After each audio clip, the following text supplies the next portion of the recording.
Hello, everybody. Hello, hello. Welcome to another episode of Wrestling Doesn't Make Sense. It's the show where me and John talk about pro wrestling and whether or not it makes sense. A lot of the time, the answer is no, it does not make sense. And we've got some good news for you guys this week. The thing we're talking about this week also doesn't make any sense. Hooray! I think we're going to talk about some gimmicky matches that didn't always end in the right way or didn't quite live up to their promise. You know what I mean? That kind of thing. Well, it There's didn't been, really go as planned as well. yeah, let's put it that way. Some gimmick matches that didn't go as planned because there's been an awful lot of gimmick matches in pro wrestling. Some of them have been pretty sweet. Some of them have been not so sweet. And some of them have had good intentions and not delivered on those intentions whatsoever. So I think that's the kind of stuff we're going to talk about. We should, of course, start by talking about the already infamous exploding barbed wire death match. Recently happened with All Elite Wrestling, Kenny Omega versus Jonathan Moxley. Now, I haven't seen that match, so I'm not going to comment on the quality of the match. From what I've heard, the match itself was quite good. Oh, yeah, I definitely agree with that. So I'm not going to knock the match whatsoever. I like those guys. Love me some Jon Moxley, But I have seen the end of that match where the timer is about to run out. I really like the idea of Tony Khan saying, "Yeah, let's make a bomb in my property, but also make that bomb impossible to stop. It just will definitely explode." Yeah. There's no way to stop it, no way to short circuit it. Tough. The building that I own will definitely explode. Fortunately for him, he went to some real backwoods explosive guys because, well, we've all seen the ring explode by now, right? The timer counts down. Jon Moxley's in the middle of the ring. Eddie Kingston, his best friend, comes out to protect Jon Moxley from the almighty blast that's about to occur. Which, by the way, I understand, because if the ring exploded, wouldn't Moxley be directly in the path of the explosion? Because he's in the ring. Yeah. So maybe drag him out of the ring. That's what I would have thought. been pretty simple, yeah. Hey, man. Hindsight, 2020 vision. You know what I mean? Couldn't have known. So the timer runs down and the ring explodes. And well, in theory, it explodes. listen, man. I saw that explosion and it was spectacular. Yeah, if I was 5 years old, that would be a pretty fun explosion. I was thoroughly entertained. I couldn't believe it. I'm like, oh my goodness, that's the way. And mistakes happen. Yes. Right? It was really funny. It was super funny to see that explosion after what I assume was a really hardcore, vicious brawl. And then that's the end. It's beautiful. As a piece of comedy, it's pretty damn perfect. You know what I mean? It's timed beautifully. Yeah. But as a wrestling match, I'm not so sure. But if that's the best way to close your show or to represent your heavyweight championship. But regardless, like I said, I heard the match itself is very good, and that's how you want to represent your heavyweight championship. So that got us to thinking, what other matches out there that were a little bit too gimmicky that maybe kind of fell apart at the seams, So that's what we're going to talk about. Hooray! Whoop, whoop. Whoop, whoop. Indeed. That's the kind of excitement that I like to hear on this show. It really helps. So what's one of the first ones you have? What do you think? Well, one of the first ones that came to my mind was the Chamber of Horrors match at Halloween Havoc 91. Yes, I assumed you were going to say that because that was on my list as well. I watched that match today. Oh, really? Yes, I had never seen that match before, and I thought I'm gonna have to educate myself about this sometime. Today's the day. So I took some notes. Would you want to start? Or no, I'm eager to hear your notes. Yeah. Well, my friend, you were in for a treat. So, okay, it starts off. It's a Chamber of Horrors match, right? Mm-hmm. And it's inside. The match is going to be held inside a cell. Yes. No, not a cage. It's like a cell, so it's around the ring. There's space in between the ring and the cell, but the roof is kind of like curved up. Mm-hmm. So you can't climb out of it. Yeah. And there's going to be 2 teams of 4 people. They're going to get into the area, the fighting area, and then they're going to fight. And while they're fighting, an electric chair is lowered from the ceiling through the roof of the cell into the middle of the ring. Right? And then at some point, somebody has to be put into the chair. Somebody on one team is put into the chair, and somebody on the opposing team flips a switch on the side of the cell, which is apparently now attached to the chair we've just seen come down from the ceiling. Yep. It clearly is not connected to the cage. And then that sends well, actually, I'll read out what it said, because somebody at the beginning they described the match. So it says, put a man in the chair of torture, pull the fatal lever, which will render them helpless. What I don't know what that's supposed to mean, but you put them in the chair and you flip the switch, it renders them helpless. That's famously what electric chairs do, isn't it? It renders people helpless. You are correct in that case. I gotta say. So, but although, like I said, I do question whether or not this was a legitimate electric chair. I suspect not. So the teams are El Gigante, Sting, and the Steiner brothers against Abdullah the Butcher, Cactus Jack, Vader, and the Diamond Stud. But did you know that wasn't the original lineup for the heels in the match? I mean, well, who else could they put in? Instead of Vader, it was supposed to be Barry Windham. I think Cactus Jack replaced Oz, who you might know as Kevin Nash. But isn't he on the show? I don't know. I had a look to see if any of the other matches seemed interesting. They didn't. And I'm sure one of the matches had Oz in it. Yeah, actually, just looking it up now, he was in a match where he lost to some guy called Bill Kazmaier in 4 minutes via submission. Oh my god. Yeah, that makes sense. And also, the one-man gang was supposed to be in it, but he was replaced by Abdullah the Butcher. Wow. And what a lineup that was. Can I just say, right, real quick, Diamond Stud, that was Scott Hall. Yes. He's billed as being from a diamond mine. But he's from a diamond mine. What? The fuck does that mean? Yeesh. So so according to Tony Schiavone, there are no rules. There's no rules until somebody's put into the chair, right? So why have it in a cage? I mean, if the rule is somebody has to sit in the chair and they flip a switch, right? They could have this match anywhere. So why the cage? Exactly. The chair lowers from the ceiling anyway. I don't think. And people kept trying to climb the cage. I'm like, why? Where are you going? You can't get out. It was really weird. It was a really weird match. It was not good. Yeah. Wasn't the switch on the side of the cage? Yeah. Well, yeah, but people were climbing like the other side. Oh. Like, what?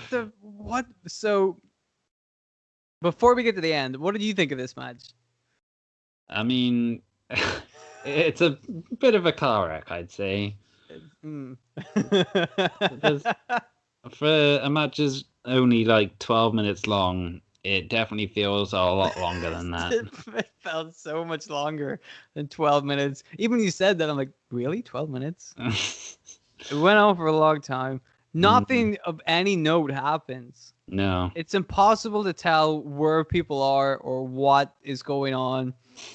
And then, or even like what team people are on sometimes, because I'm like, I don't know what's happening here. So at some point, there's a bit where Abdullah the Butcher and Rick Steiner are fighting by the chair. And Cactus Jack sees Abdullah the Butcher put Rick Steiner in the chair, and he's climbed up the cage. So he's like, aha, I'll flip the switch, right? When was the last time you seen this match? A while ago now. Okay, I don't know if you remember that. Do you remember this bit? What, the end of the match? Yeah. Vaguely, yeah. Okay, well, the way I'm describing it to you is exactly what happens. Cactus Jack sees Abdullah the Butcher put Rick Steiner in the chair. He says to himself, okay, now I'll flip the switch and my team will win.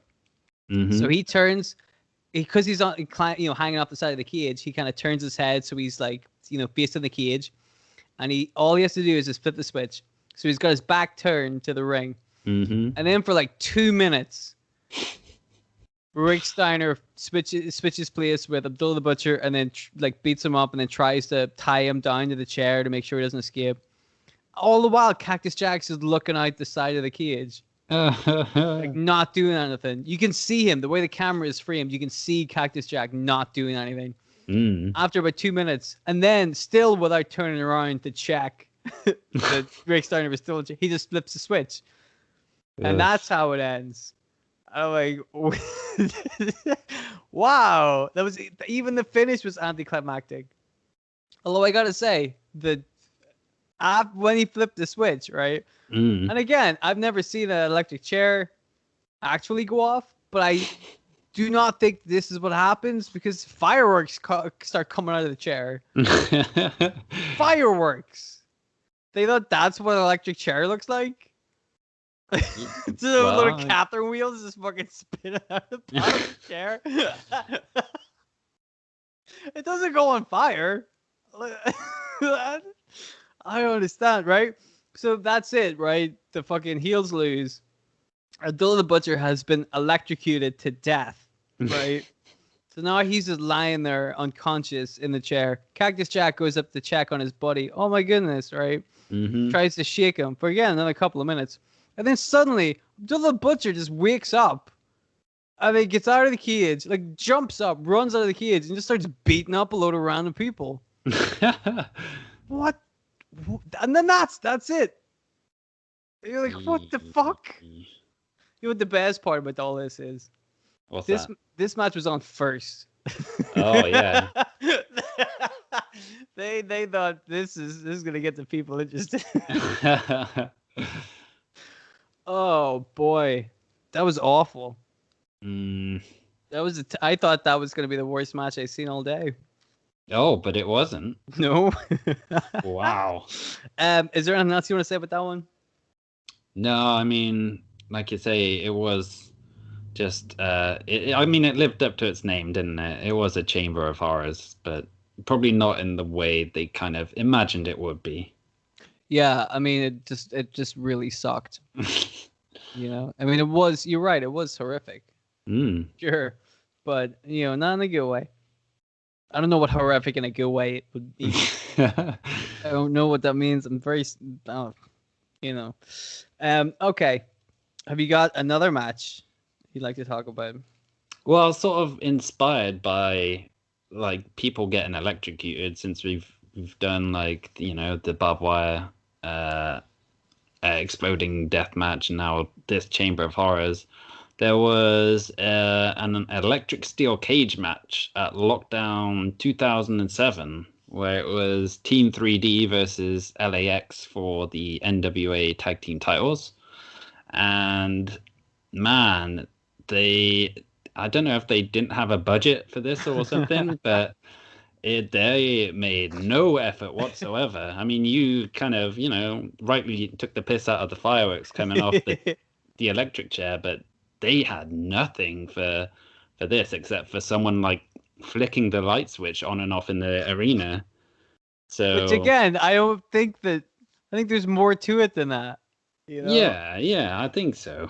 And again, I don't know. I don't know about the electric chair, but I feel like just looking at, looking at the way these guys have handled them, like I seem to know way more about the electric chair than anybody in a wrestling company. Although I guess with wrestling is usually larger than life. You gotta exaggerate a little bit. You gotta give them fireworks. Why not, right? But the electrified cage from TNA, like I remember, I'm pretty sure I've seen that match. Although, God knows when the last time I seen it was, a long, long time ago. Probably when it first happened. But I remember, there's something really strange about watching grown men trying to sell being electrocuted in a wrestling match. Because you're like, this, you don't have, Also, why didn't they just get what do you call it? An electric fence? Well, because I guess they didn't actually want to electrocute anyone for one thing. Right, but have you ever touched an electric fence? Yeah. Yeah. I mean, you're okay. Yeah, you kind of. You're gonna be zap, right? Shake it off, yeah. Yeah. Wouldn't give him a little zap? Actually, I'm not saying fucking give him 90 volts. I don't know if 90 volts is even an appropriate number of volts, but I'm like, give him a little shock, and then that way they're going to sell it really well, But this is the thing with this match, though. They kind of ignored the cage for most of it, and even when they, obviously they would brush up against it every now and again, like when they were doing top rope moves and stuff, and not sell it at all in those instances. And then it only really came about when Devon gets border tossed by Hernandez into the cage wall, and it's pretty much down to the lights flicking on and off, and Devon spasming on the mat to kind of sell that he got electrocuted. And you'll be surprised to hear this, but it didn't really go over well with the crowd. And apparently there was lots of chants of fire Russo. And it didn't help as well that this was the same show where a couple of matches before it was James Storm against Chris Harris in a blindfold match, which as with all the matches on lockdown were all in a steel cage. But yeah, that was a train wreck as well, where the blindfolds that they gave him just kept falling off. I mean, I understand not having the budget for an electrified steel cage, right? Yeah. But for blindfolds, come on, man, this is a scarf. Exactly. Well, here's my question, right? And if you're not able to answer it, I'll throw it out to anybody listening. Feel free to please answer this question. But if all the matches in lockdown were in a cage, and the main event was an electrified cage, was it the same cage? Oh yeah, it was. I'm pretty sure it was the same cage throughout the night. So was it electrified? Did they just turn it on for the for the last match? I guess so. Yeah. Why wasn't it electrified? I don't know. But it wasn't even the last match. There was still the lethal lockdown match afterwards as well. Of course. Why would the electrified steel cage match? Why would that be the last match? Put it on first. Yeah. People love it when they see somebody getting electrocuted. It's hilarious. To be fair, it is hilarious. No, yeah. Yeah, we're not doubting that for a second. Yeah, that one not so good, was it? No, it was one of those matches which kind of helped perpetuate the image that TNA was kind of a joke, really. Even though this was sort of around that era where they had good wrestlers and had good shows and good matches and everything, but it always made this kind of stuff made them come off as second rate, really. Well, at least they didn't do an exploding barbed wire Chamber of Horrors Triple Cage match. Yeah, they probably fired Russo before they got to that. So, hey, good news though. I've just given All Elite Wrestling their moniker for the next pay-per-view. That's what the next main event's going to be. Whatever the fuck I just said. Chamber of Horrors, electrified, triple cage, exploding barbed wire thing. Yeah, that'll do. No need to thank me, Tony Khan, although I will take thanks in the form of money. Don't worry about it. Do you want to talk about another one? Yeah, so going back to WCW, because WCW, they weren't really great when it came to gimmick matches. At or least, anything. well, that's true. And especially in sort of 99 when this match came about. Oh my god, did you pick this? I picked the Junkyard Invitational match at Bash at the Beach. I picked that too. I thought for sure this was the one you weren't gonna pick. Oh, really? Yeah, I'm like, I've got him with this one. What a shit show this will be. So I watched that match. That match sucked. Yeah. That was awful. That was way worse than the Chamber of Horrors match. It had like a lot of weird choices going into it. Like for some reason it was pretty much shot from a helicopter. Well, let's explain what it is. To make everything clear. The Junkyard Hardcore Invitational match was legitimately filmed in a junkyard. Mm-hmm. So they just went to some fucking junkyard and put some big lights in it, and then thought, right, we'll film this from with a helicopter and a searchlight, and it'll look really cool and gritty like in films, right? Yeah. Except it didn't. It was like so that's the basis, right? A bunch of guys fighting in a junkyard. Mm-hmm. Or a scrapyard if you're from the UK. We don't really say junkyard, do we? No. I would say scrapyard. Oh yeah. So right, I tried to write down as many names as I could. Because I didn't look at a full list of who's in this match. And you couldn't. Right, so this match, I don't know if it was filmed at the same time, like live, while the pay-per-view was going on. I hope not. Because that's such a stupid thing to do. But, why else would they film it at night? Because, right, they had big, floodlights set up around the thing and around the junkyard, and there was, a fire for some reason that was in the middle of it, like junkyards do. They just have a big fire in the middle of all their cars that could easily explode. That makes sense. And the helicopter had a searchlight, but despite all of this, it was impossible to see anything. Yeah. So I tried to write down as many people as I could, but some of them, the announcers would say this guy's name, and I'm like, I can't see. I don't know if that's real. Some of them you couldn't see them. I'm like, so here's what I got: Brian Knobbs, La Parka, Jerry Flynn, Public Enemy, Silver King, Steven Regal, who for the life of me I could not make out. I couldn't tell you which one. Fit Finlay, Hugh Morris, Dave Taylor, the Sandman. Yeah, it's Hardcore Hack. Hardcore Hack. Horace Hogan and Mikey Whipwreck. Yeah. Plus, I think there were more luchadors that I didn't even get to. I think there was, I don't know how you pronounce his name. Is it Cyclop or Cyclope? I think it's Cyclope. I'm not even gonna. But then I thought that wasn't a real guy. I always thought that was Dean Malenko in a mask. Why? Wasn't that the gimmick he did that one time? Yeah.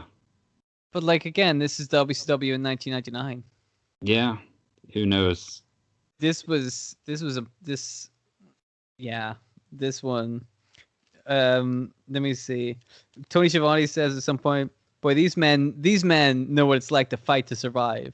Right? And you're like, that's true for some of these guys, right? You do look at a guy like Fit Finlay or Brian Knobbs, and you're like, these guys, they're brawlers. They know how to fight to survive, right? Yeah. But this isn't really a fight to survive situation, is it? This is just a bunch of guys being thrown into a junkyard to win a trophy. Yep. They don't have to do this. This isn't necessary for their survival. My favorite thing Shivani said was, just at some point, this is exactly what happened. He says, now they've just resorted to throwing things at each other. I don't.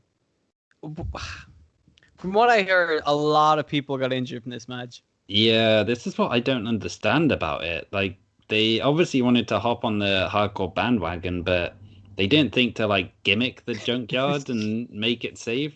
And No, so, all that shit was real. yeah, they're like hitting each other with metal and tires and stuff. They And were Jesus Christ. throwing each other on the car bonnets and into the windows and hitting Mm. each other. Somebody had like an exhaust pipe and they were just swinging an exhaust pipe around. There was a bit where I think Sandman tried to lock Finley in the boot of a car, in the trunk of a car, if you're an American, in the boot of a car, and then somebody came over with a forklift and just put that car into a crusher. Yeah. Like, why is he at work? Yeah.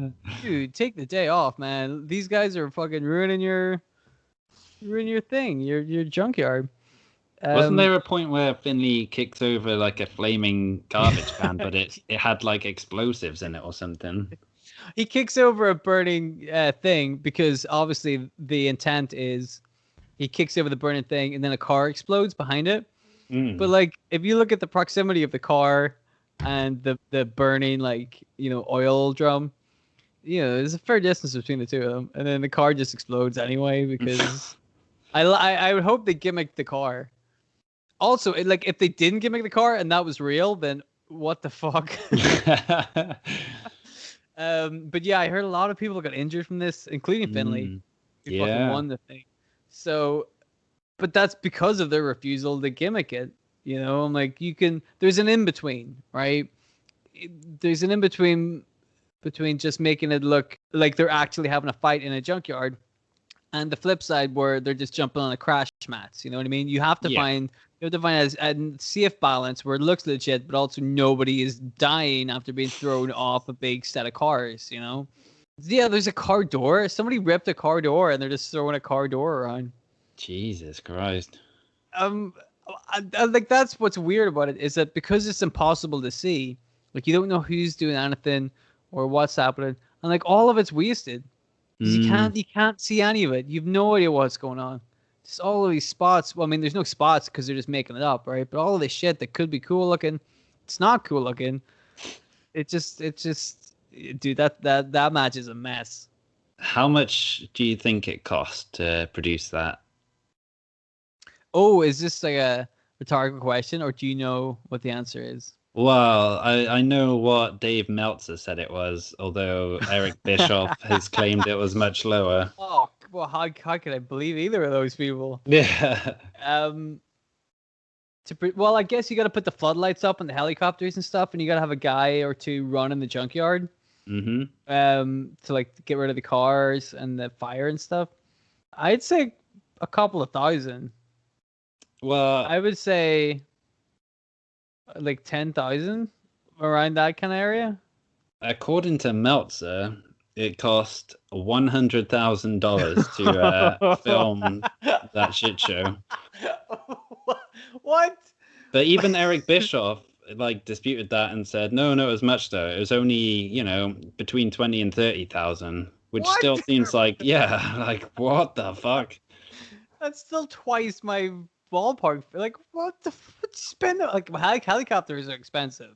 Yeah, I guess that's where most of the money went. But do you think Eric Bischoff bought his own helicopter and then thought, shit, I need to figure out a way to charge this to the company to make it seem like, oh, it's part of, we need it for WCW. And they're like, well, how? All of your events take place inside a stadium with a roof.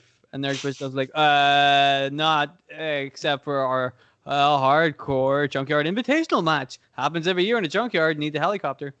And you're like, okay, that's fair enough. Ted Turner signs it off, And they didn't bring it back the next year. No, what a surprise. Oh, God. But what I liked about WCW was that even though clearly they didn't know what the fuck they were doing, they still gave it a go. They were like, we're going to have a hardcore division too. And you're like, no, that's sweet. Well, but very good, WCW. You tried your best. Yeah. You get a medal for participating. So well done. But I don't know if I would call it a hardcore division, sweetie. Yeah.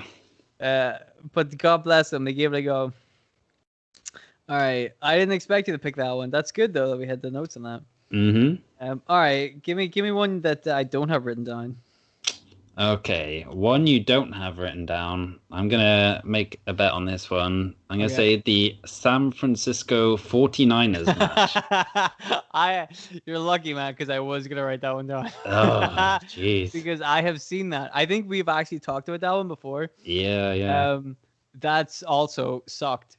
That But was it wasn't just that it sucked, but it was just a disaster as well, with shit going wrong all over the place. well. My favorite part about that is when it goes wrong because in the San Francisco 49ers match, which to the untrained ear doesn't sound like a wrestling match at all, and you are correct. It's really just words put together, right? That's the point WCW got to at the end of their lifetime, where they're just like squish some words together, and that's the match.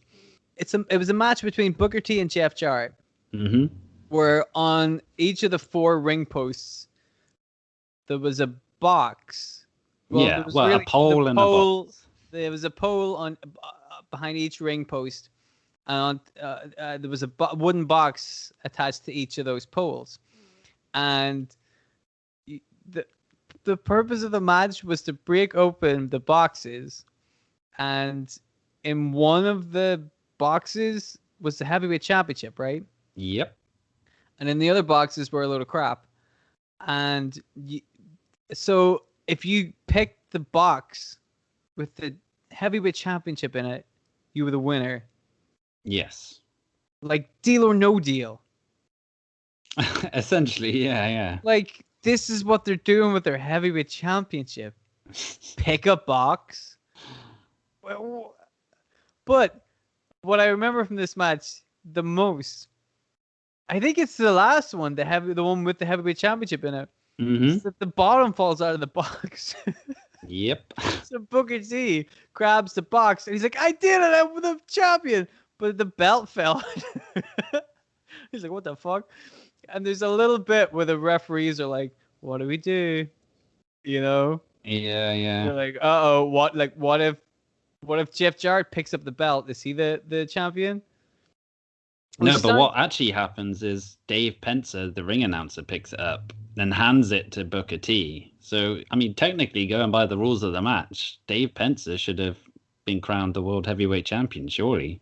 right, because in WCW they have precedent for making a distinction between like actually holding the championship before it hits the ground Mm, and grabbing the championship. Because yes. they did that in a ladder match at some point. There was like a 4-way ladder match, and somebody climbs the ladder and grabs the belt, Mm-hmm. wins the match by any logical terms of a ladder match rules, which already are illogical. But he holds the belt, and then somebody else knocks the ladder over, so that guy drops the belt. And I think Scott Hall, somebody catches the belt in midair, Mm, and so he's the champion. And yeah. you're like, but no, that's not the rules. How does that work? What if he dropped the belt after that? Like, what the fuck? So it wouldn't surprise me if they did an angle where like if you just pick up the belt off the floor, you're the champion. Because that seemed like that was the level, wasn't it? Yeah, yeah, yeah. I That was the mean, yeah, bar. I mean, they've already done wacky stuff with the WCW title, haven't they? But this might have been, yeah, I think must have been a couple of I months think after the David Arquette world title run. So I think so. yeah, But to really get over the wackiness of this match, the do you know what the things in the other boxes were? oh yes, I Good. very much do. Okay. One of them I think is a picture of Scott Hall. Yeah, who'd just been released by WCW like a couple of weeks prior. You know what I love? If you watch that match and you see Booker T opening that box, the look on his face. I don't know why it's so funny, but the look on his face as he looks at a picture of Scott Hall, it cracks me up. There's so that's one of the boxes, and then one of the boxes has the championship. One of the boxes I think has a coal miner's glove. Yeah, which I guess it's a throwback to the whole spin the wheel, make the deals stuff from, Sting against Jake Roberts. But Yeah, even though they put it on though and use it as a weapon, it has no effect. It's just like they're punching normally, so it's a waste of a weapon, I guess. I mean, exactly. It's like a reference to something that happened ages ago that nobody watching that match at the time or now understands. Right? A loaded like a glove or a coal miner's glove or a mitt or whatever. That kind of happened. That happened like way before WCW 2000. Yeah. I think it already kind of fallen out of favor for other foreign objects. So already that was a joke that isn't landing with anybody, and yet they put it in the match anyway. Now, the third box. I don't remember what's in the third box. Well, it was actually the first box that was revealed in the match, and it actually happened not by someone climbing up to get the box, but by, I think it was Jarrett who whipped Booker into the corner, and then the box just fell down and kind of came into the match on its own. But what was actually in it was a blow-up doll. Because of course it was. Because Vince Russo, God bless him. Oh boy. He's got a very particular sense of humor. Yeah, and it all came out in this match. Yeah, absolutely. Nobody else understands this match. I think Russo is the only one who gets it. I think it's his Magnus Opus or whatever it is. Well, I mean, it could easily be. Given what else he has to contend with. Yeah. This easily could be the best thing he's ever done. Yeah, that was... Boy, WCW, man. It's funny to look back at it now, but at the time, I'm sure a lot of people were like, this is the worst. This is the worst. Yeah. Doesn't hold up. They're like, boy, I hope 20 years from now, wrestling gets good. Like, I am sorry to tell you, buddy, that it probably got worse. Although, like we have said already, all of these gimmick matches we've been talking about today have been, WCW 2000 and before that. So, maybe wrestling was worse back then. I don't know. I don't know. All right, let's. What else have you got? So let's move away from WCW. Let's turn our attention towards the WWF.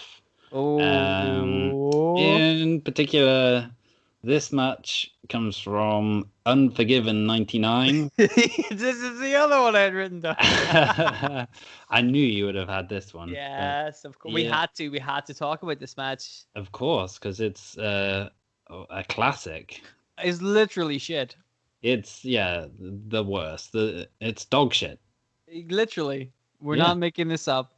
We are, of course, talking about the infamous, the legendary Kennel from Hell match between Al Snow and the Big Boss Man, who had quite an interesting rivalry going on. Well, yeah, I mean, it had been like a couple of weeks since Big Boss Man had stolen Al Snow's dog Pepper. And then invited him to some sort of dinner in a hotel or something, where he basically served up Pepper as Al's meal and only revealed that after he'd started eating him. Yeah. I tell you what, man, that's a pretty strong heel move right there. Oh, yeah. He's a real bastard. Yeah. Right? I mean... Boy, the Big Boss Man, and you know what gets me? I'm like, he did that, and he did the thing with the Big Show that we all know. I'm not gonna go into any further detail. I'm like, why wasn't that guy further up the card? Look at how heelish he would do anything. Well, I think they tried to, because didn't they give him a push with against the Undertaker? They had a Hell in a Cell match at WrestleMania, I think it was.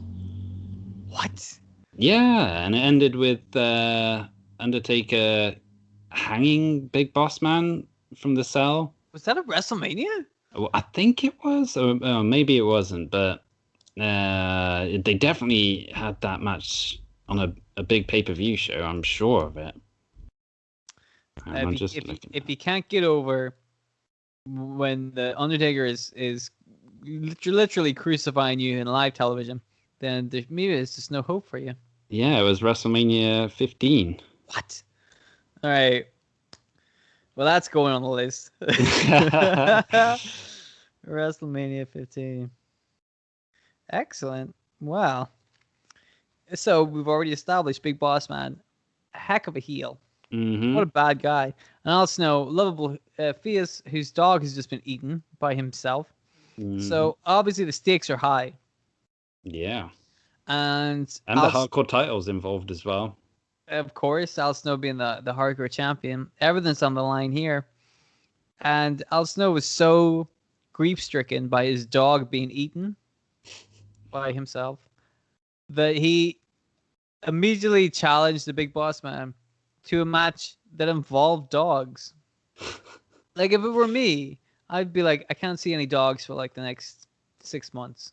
Mm. It makes me too sad. Yeah. He's like, no, fucking bring him in.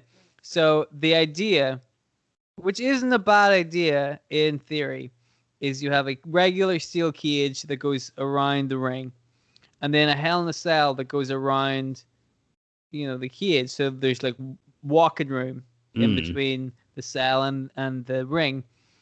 And in that little gap in there, you put rabid dogs. And the dogs would run around. So you had to watch out and not be eaten. And the idea was to escape both the cages. Yes. To basically get out. Right? Now, the one problem I have with this, and there was only one problem, in my opinion, because I think the idea of it as an idea like that does kind of make sense. Like, it does sound scary. I'm like, wow, scary dogs, But the problem I have is, you're in the middle of the ring. I understand how to get out of the first cell, the cage. Right? Yeah. Climb out of the cage. But to get out of the second cell, normally to get out of a Hell in a Cell, you have to like pin or submit somebody. Or tear a hole in the side. Right? The whole point of a Hell in a Cell is you don't get out. Exactly, yeah. So, how do you get out of the second cell? Apparently the answer is they just open the door. Yeah. Which doesn't that take some of the jeopardy out of it? Well, it shouldn't, because you think, oh, the rabid dogs are there, right? However, when you watch the match, there's no jeopardy. Because the dogs, they weren't as rabid as Al Snow would have liked them to be. Definitely not. You could say they were really dicking about. Yeah, well, they're mostly just, more interested in the crowd and pissing and shitting all over the floor. And I think there was some that might have been humping as well, but... Yeah, so if you ever watch that match, you'll notice that very, very little of the camera time is spent on the dogs. Which you would think is the hook of this match. None of the other matches have dogs. This one, But no, you never see the dogs. And that's because none of the dogs were doing what they were supposed to do. Well, this is the problem, though, because WWE basically could have hired, trained dogs, and they didn't. They just thought, oh, no, I mean, all dogs are, kind of performers in their own way. They all like attention and whatnot. So we'll just get some dogs and let them, sit there at ringside and they'll do their thing, not realizing that their thing is, not what they want them to do. Well, I've heard Al Snow talking about that, where he came up with this idea, and he came up to Russo, and he's like, now here's the deal, Russo. For this to work, these dogs need to be really well trained, and they need to be trained by one person. We need to get all these dogs from the one, dog school with the one trainer. Because if you get a bunch of random dogs together with different trainers, they're just going to be interested in themselves or each other. It's not going to work, right? Yeah. If you have one trainer, they'll be able to get the best out of these dogs straight away. No hassle, no fuss. Vince is like, yeah, don't worry about it, bro. And then the week after, Al Snow's comes back up to Russo and is like, just want to make sure that I'm just double checking that all the dogs are going to be from the same handler, because if they're not, this match isn't gonna work right. Vince Russo's like, come on, man, what do you think? I'm an idiot. I've got it under control, bro. Trust me. And then Al Snow turns up at the pay-per-view and sees like 6 different dog handlers, and he's like, fuck this. And you can tell whenever 4 different dog handlers come out, you're like, this doesn't look right. There's 4 other people in there with the dogs. Yeah. And the cameraman. I'm like, none of this looks at all intimidating. This is not scary. And it could have been. I think it could have been really good. But, you know, you never work with children or animals. That's what they say. Or Vince Russo. I think they've added that to the saying since then. Well, what I always found weird about the stipulation is, you know, Al Snow has a major beef with Bossman. Bossman's just killed his dog and made him eat it. And like the goal of the match isn't to brutalize Bossman, essentially. It's just to escape. So run away. Yeah, it doesn't feel right. It doesn't feel like the kind of match where he's getting revenge on Bossman. It feels like he's running away from it all. Right. And also, Bossman very rarely went out to the outside anyway. Yeah. So, like, Al Snow, God bless him, did a couple of bits where he was trying to, like, you know, make it look like he was getting away from the dogs. But, like, Bossman never did that. There was never a bit where Bossman seemed like he was in jeopardy, and you would think that's the point. He's the bad guy.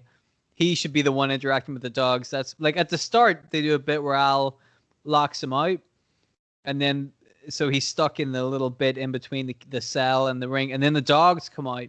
So they apparently chase the Bossman around the ring, but they don't. You know, it doesn't work. And that's it. Like, that's all the interaction Bossman has with him. And you're like, that's not a good way to end what actually was a surprisingly edgy feud for 2 dicks in the middle of the hardcore division. Exactly, yeah. You know, missed opportunity there. I still think that match could have been okay.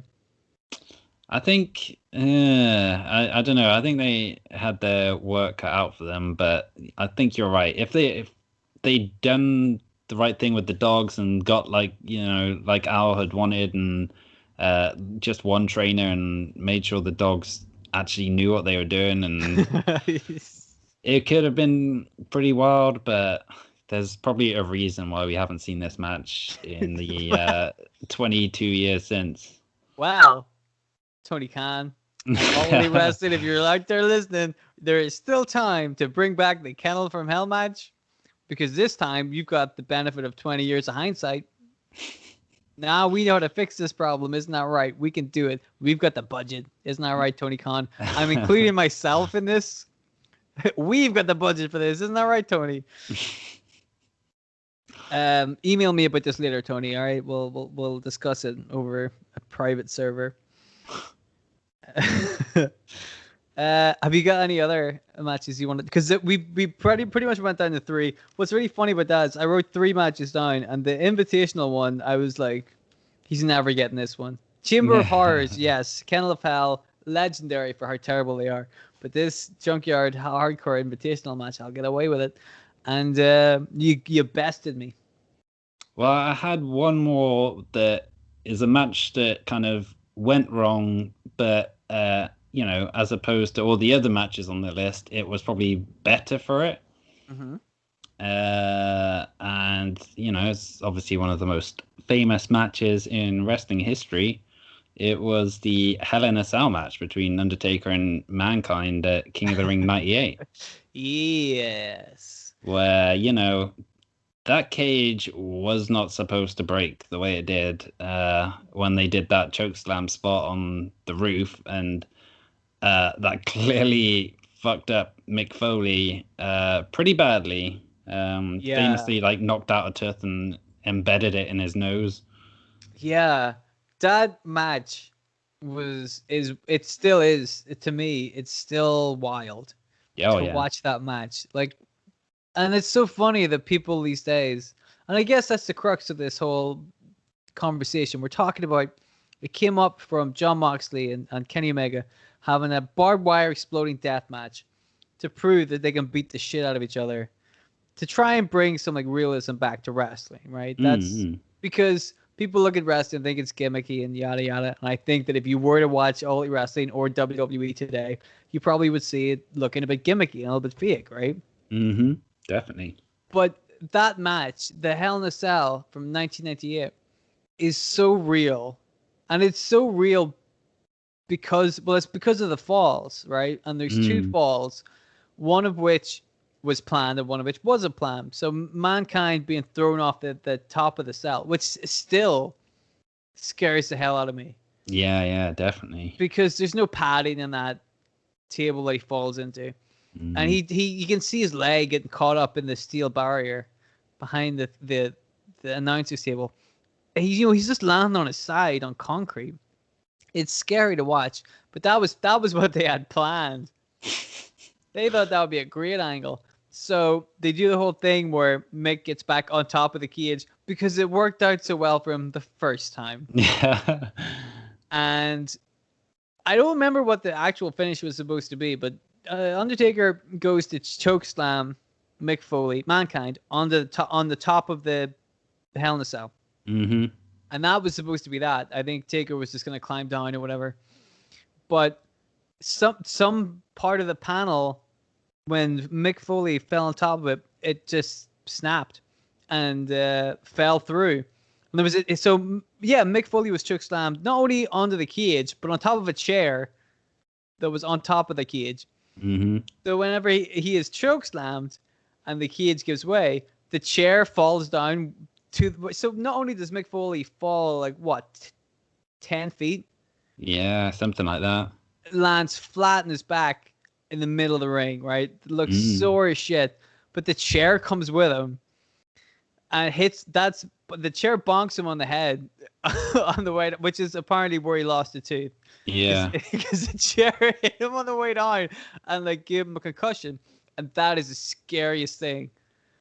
Because it's real. Like, it's not, you can't gimmick that because they didn't. Absolutely. They didn't know it was going to happen, you know? And this was the old like WWF ring as well, which if you've read Mick Foley's autobiography, you'll know it's like way, way harder and like less give than what the ring is like nowadays, you know? So him falling from that height was just like him falling onto concrete essentially. And again for the second time.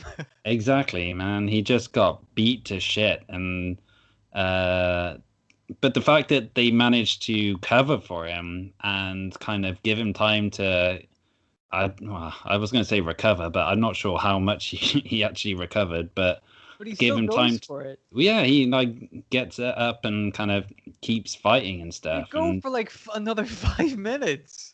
It's kind of a good like testament to like the showmanship of wrestling, like the way that the show must go on, but like people they have like the knowledge to kind of help out and make it go on, you know, like they could have easily called off the match, and if it had happened now, they would have done. There would be no way that match would have continued after that second bump. But back then, they kind of had the people come in the ring to kind of check on Mankind and hold Undertaker back. And like Terry Funk gives himself up to Undertaker to get choke slammed to buy some time as well. He pops out of his shoes. Yeah. That's my favorite bit because you don't really see, because the camera doesn't know what's happening. You don't really see the chokeslam. You just see at some point Terry Funk's shoes are lying around the ring.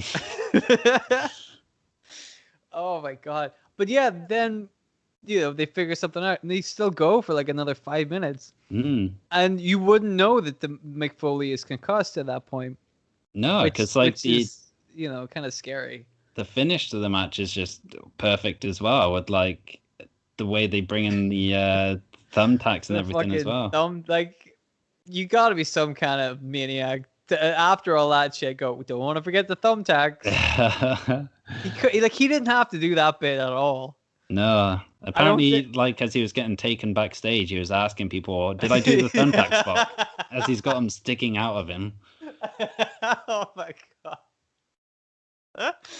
Oh man, I love that guy. I love that guy so much. That's one of my favorite matches, dude.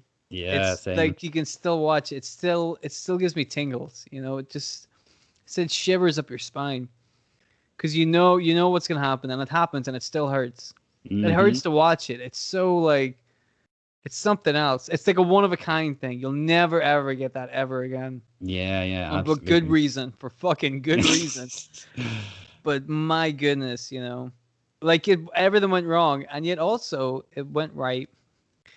But also, now McFoley can't walk properly. Yeah. you know. But we're very grateful that you did that, McFoley. You have no idea how Mm. grateful we are. Um, Unbelievable. Um, yeah, that's it. Is there any other ones you wanted to talk about? No, I think that's pretty much my entire list. I think it's a good way to end it. Oh, absolutely. Very good way to end it with one of the best matches of all time. There we Mm. go. You know what? There's been other gimmick matches where things haven't always gone to plan, shall we say. There's been some gimmick matches where, you could have planned things out a little better. Hmm. So if you guys have any suggestions for anything that we missed or that you think would be better, let us know. Send them in the comments. We'll check them out. And also make sure to subscribe because that's important apparently on YouTube. You give a shit about that stuff. But other than that, we'll be back next week with another episode. I don't know what it'll be about. You'll find out next week. It'll be a surprise. But until then, we're going to wrap this one up for now. So thank you very much for listening, guys, and we'll see you in the next one.